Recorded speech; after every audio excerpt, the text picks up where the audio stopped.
2019 is gone and 2020 is here. What can we expect of Borderlands 3? Well, let's go ahead and find out.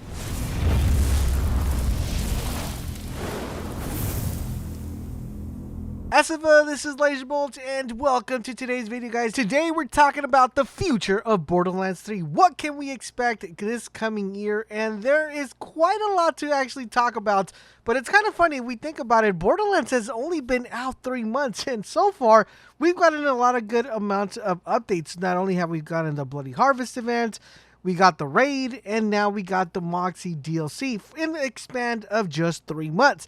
So if that has you guys excited, a like rating would be greatly appreciated. Don't forget, guys, if you want to join the Bold Nation, now you're able to do with the new Bold Nation membership. The link is down below. So what can we expect in 2020? Well, guys, there is a lot to talk about. And let's get started with the things we already know and the way we've kind of seen the things have been progressing in Borderlands 3. So we know that they said that every single month they want to be releasing some sort of content. They want to make sure that we're currently busy and that new content that is dropping is going to be bringing new gear, new items, and new skins to our characters. If we think about the last 3 months, we got a whole plethora of different events. First, we got, of course, the one and the only Bloody Harvest event. Then we got the raid, and then we got the DLC. So that's pretty much the same thing we could expect going into 2020.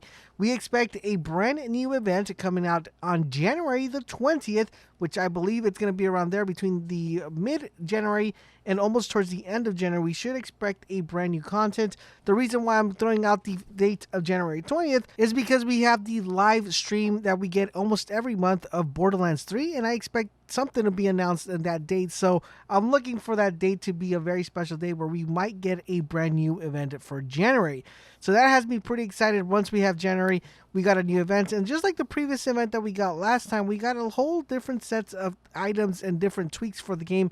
So I'm quite excited for that. In addition to that, going into February, I do expect a brand new raid or takedown to be available for us. So that's going to bring new weapons. That's going to bring new gear. And it's just going to be bringing you a whole new way of actually playing the game, just like we had it this time around with the Mallywang takedown.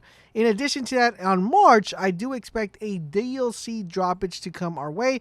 And we're talking about DLC, we know that they're going to be expanding in all different sets of areas with all the different characters. This time around, we got Handsome Jack and Moxxi, so do expect a whole plethora of DLCs available for all different characters. So I expect the 3-month plan to go as follows. So January, we get an event, February, we get a raid, and then we get the DLC, and then we are into April, we get an event, May we get a raid, and June we get a DLC, so forth and so forth, leading us to 3 DLCs, leading all the way to the last DLC, which will be in September. So I'm really excited for that. That means we will have a ton of content not only to play, but also to cover in the channel. And of course, with that implies a whole set of different builds that we're going to be able to use and take into account. Now, if that doesn't have you excited, I do know there are a ton of rumors currently right now of a brand new skill tree coming our way for each character. So we will be getting an additional skill tree for each character. Currently right now we have 3 per character, so I expect 4 to be available for each character.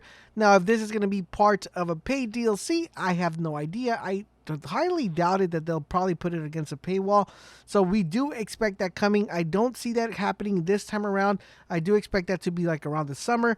So that's something that has me pretty excited. As of right now, we haven't heard any additional comments regarding that, but I do expect a brand new skill tree to be introduced for each individual characters. In addition to that, we do know that the level cap will be getting raised. Now, how high it will go, I don't know. I do want to see a high level cap increase though. I think that would be really fun. But I'm thinking that the level cap increase might be like Borderlands 2, where it just went up a couple levels, and do expect like a maybe 10 to 20 level cap increase, even though primarily it's probably going to fall down into 10. Now, there are certain things we do know that are written in stone that they said that they will be updating, which is introducing the brand new Mayhem 2.0, which has me pretty excited. As of right now, you guys know Mayhem 4 is not like this big thing where you're going to be getting more loot, you're going to be getting more. It's just not too rewarding to play Mayhem 4. The only reason I do play on Mayhem 4 is because I've been able to collect a lot of data in there, and I don't want to move to another Mayhem mode just because it's going to make it harder for me to see which weapons work and which weapons don't.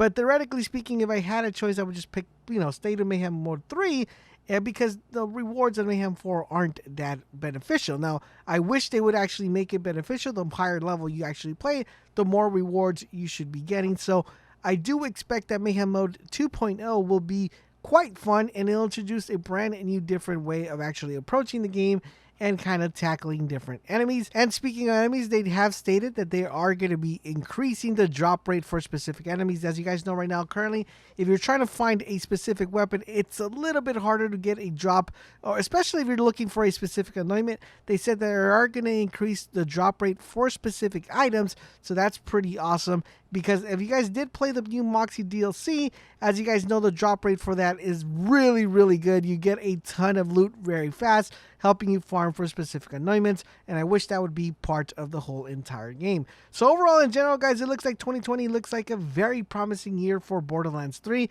Now, one thing I am extremely hoping for, crossing my fingers, is crossplay or cross-save. Now, they did say before the game was released that they were going to consider it, they were going to be working on it later throughout the year. Nothing has been announced, but I do hope and cross my fingers that that actually becomes a thing. Now, if there is something or a feature you guys would like to see 2020 to be introduced to Borderlands 3 to make it even better, let me know in the comments section down below. Thank you guys for watching, and don't forget, for all things Borderlands 3, make sure you guys keep it locked in this video, and I will catch you guys on the next vid.